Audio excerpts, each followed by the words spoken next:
Ils sont allés dans la poche de qui, les 723 milliards d'euros que les contribuables européens ont payés? Sur décision de la Commission européenne pour financer la facilité pour la reprise et la résilience. Ou plus exactement, donc, la facilité laissée à des escrocs en col blanc de s'en mettre plein les poches. En effet, voici les conclusions de la Cour des comptes européenne concernant l'utilisation qui a été faite de ces 723 milliards. L'argent a été distribué on ne sait pas à qui, pour faire on ne sait pas trop quoi, pour la réalisation de projets qui n'ont aucunement été budgétés et pour lesquels on ne sait pas non plus s'ils ont été menés à leur terme.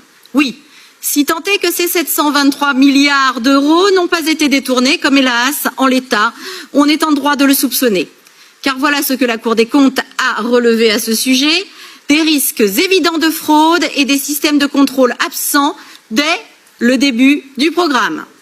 Or, excusez-moi de devoir insister, étant donné que dès le départ, Madame von der Leyen et ses amis ont opté pour une absence totale de contrôle concernant l'utilisation de ces 723 milliards d'euros, et qu'en plus de ce fait, nous, Parlement européen, nous n'avons nullement la possibilité de savoir si, finalement, oui ou non, cette dépense de 723 milliards d'euros a servi un tant soit peu à quelque chose, cette histoire, sans l'arnaque, à plein nez.